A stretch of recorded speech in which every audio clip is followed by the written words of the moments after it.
എന്ന് നമ്മൾ വിശ്വസിച്ചു കഴിഞ്ഞാൽ ഇനി നമ്മളോട് ഒരാളോട് നമ്മൾ സഹായം തേടിയാൽ അത് ഒരിക്കലും തന്നെ കുഫിരിയത്തിലേക്ക് പോകില്ല, നമ്മൾ കാഫിറാകൂല. അതിന്റെ പേരിൽ അള്ളാഹു നമ്മളെ ചോദ്യം ചെയ്യൂല. അത് നമ്മൾ ആരോട് സഹായം തേടിയാലും ശരി, കാരണം നമ്മുടെ മനസ്സിലുള്ളത് അള്ളാഹ്ക്കല്ലാത്ത ഒരാൾക്ക് സഹായിക്കാൻ കഴിയില്ല എന്നാണ്. അതോടൊപ്പം അള്ളാഹു കൊടുത്ത കഴിവ് കൊണ്ട് ഇപ്പൊ പണക്കാരനോട് മാത്രമേ എനിക്ക് ചോദിക്കാൻ പറ്റുള്ളൂ. ഒരു 10 രൂപ കടം കാട്ടി, ഒരാൾക്ക് കടം കാട്ടി എന്ന് ചോദിക്കണമെങ്കിൽ പണക്കാരനോടെ പറ്റുള്ളൂ. സാധുവായ മനുഷ്യനോട് ഞാൻ പോയി ചോദിക്കുക, ഒരു 1000 രൂപ കടം കാട്ടുകയാണ്, അയാൾ എങ്ങനെ തിരിയാ? അള്ളാഹുവിന്റെ ഔലിയാക്കൾക്ക് അള്ളാഹു ഒരുപാട് കഴിവ് കൊടുത്തിട്ടുണ്ട്. മൊഹീദ്ദീൻ ശൈഖിനോട് തന്നെ പറഞ്ഞിട്ടുണ്ട്. എന്താ പറയുന്നത്? നിന്റെ മുരീദുകൾ എന്റെ മുരീദ്. അത് മൊഹീദ്ദീൻ ശൈഖിനോട് അള്ളാഹു പറഞ്ഞതനുസരിച്ചുകൊണ്ട് മഹാനായ മൊഹീദ്ദീൻ ശൈഖ് പാടിയതാണ്. എന്റെ മുരീദ് കൺകൂടാ വട്ടത്തിൽ നിന്റെ മുരീദുകൾ സ്വർഗത്തിൽ പോകുമെന്ന് അല്ലാഹ് പറഞ്ഞോവർ. അല്ലാഹു സുബ്ഹാനഹു വ തആല സ്വപ്നത്തിലൂടെയും ഇൽഹാമിലൂടെയും മഹാനായ ഗൗസുൽ ആദമിനോട് പറഞ്ഞതാണ്. കൺകൂടാ വട്ടത്തിൽ എന്ന് പറഞ്ഞാൽ ഒരുപാട് നിന്റെ മുരീദന്മാർ സ്വർഗത്തിലേക്ക് പോകും. അള്ളാഹു ആ മുരീദന്മാരുടെ കൂട്ടത്തിൽ അള്ളാഹു നമ്മെയും നമ്മോട് ബന്ധപ്പെട്ടവരെയും അള്ളാഹു ഉൾപ്പെടുത്തി പെരുമാറാവട്ടെ. ഇത് ഗൗസുൽ ആദമിനോട് അള്ളാഹ് പറഞ്ഞതാണ്. സ്വപ്നത്തിലൂടെ ഇൽഹാമിലൂടെ മഹാനായ ഗൗസുൽ ആദമിനോട് അള്ളാഹ് പറഞ്ഞതാണ്. ആ അള്ളാഹു പറഞ്ഞത് അദ്ദേഹം നമ്മോട് പറഞ്ഞു, ഇത്ര മാത്രമേ ഉള്ളൂ. അല്ലാതെ അദ്ദേഹം സ്വന്തമായിട്ട് ഒന്നും പറയില്ല, ഒന്നും പറയാൻ കഴിയില്ല. ഒരിക്കൽ മഹാനായിരിക്കുന്ന ഗൗസുൽ ആദമിന്റെ സദസ്സിലേക്ക് ഒരു കുട്ടിയെ പറഞ്ഞയച്ചു. ഒരു ഉമ്മ, ചില കുട്ടികളൊക്കെ നമ്മളെടുത്തൊക്കെ പറഞ്ഞേക്കുന്നുണ്ട്, ഓതാൻ പറഞ്ഞേക്കുന്നുണ്ട്. ഒരു ഉമ്മ പറഞ്ഞയച്ചു, കുട്ടിക്ക് വാപ്പൊന്നുമില്ല.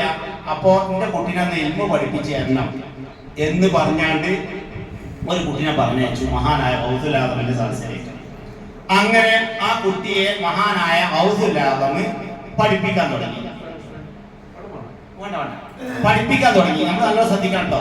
ഉസ്താദുമാർ നല്ലോണം പോയി ഇങ്ങനെ തിന്നു. കുട്ടിയാക്കൊക്കെ ചിലപ്പോ നമ്മളിവിടെ നാട്ടിലല്ല പറഞ്ഞിട്ടോ, ഈ ക്യാൻറ്റീന് ഭക്ഷണമൊക്കെ ഉള്ള സ്ഥലത്ത്, ഇവിടെ അല്ല, ഇവിടെയൊക്കെ നല്ല ഭക്ഷണം, ഇവിടെയൊക്കെ വീട്ടിലല്ല, വീട്ടിലൊക്കെ നല്ല ഭക്ഷണം.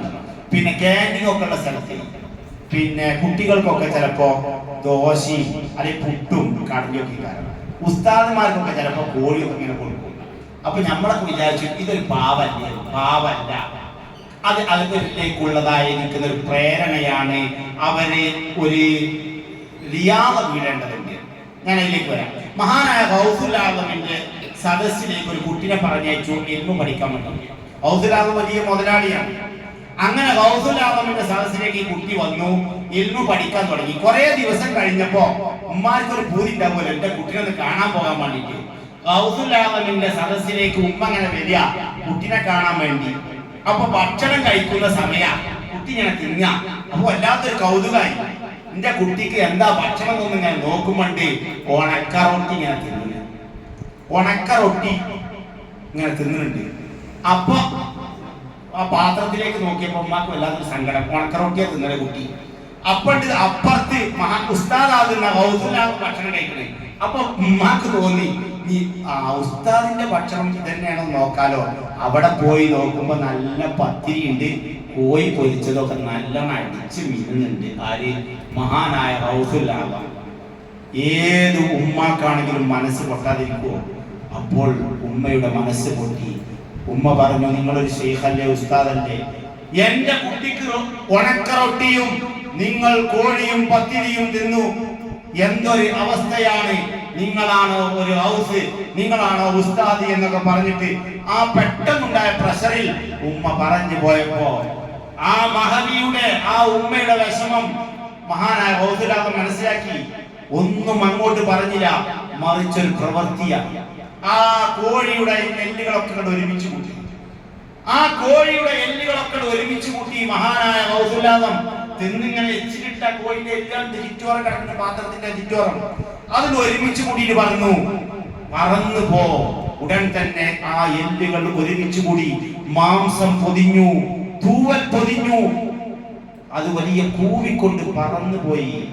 കോഴിയുടെ മുള്ളോട് കൂവന്നു ചൊന്നാരെ കൂശാതെ കൂവി പറപ്പിച്ച് വിട്ടോവർ. മുഹയ്യിദ്ദീൻ നമുക്ക് കാണാം. അതിതാണ് ചരിത്രം. മഹാനായ ഗൗസുൽ ആദം മുഹയ്യിദ്ദീൻ ശൈഖ് റളിയല്ലാഹു തആല തങ്ങൾ ആ ഉമ്മയുടെ മുന്നിൽ വെച്ചുകൊണ്ട് താൻ കഴിച്ചതായ കോഴിയുടെ ആ എല്ലിനോട് പറന്നു പോകാൻ പറഞ്ഞപ്പോ ഒക്കെ എല്ലുകളൊക്കെ കൂടി മാംസം പൊതിഞ്ഞ് തൂവൽ പൊതിഞ്ഞ് ആ പിന്നെ കോഴി പറന്നങ്ങോട്ട് പോയി. അപ്പോൾ ഉമ്മാനോട് പറഞ്ഞു, ഇതുപോലെ നിന്റെ മകനാവും ഒരു കാലഘട്ടത്തിൽ. ആ സമയത്താണ് നിന്റെ മകൻ കോഴിയിറച്ചി തിന്ന. ഉമ്മ അപ്പാടെ വീണു, കാൽക്കൽ വീണു.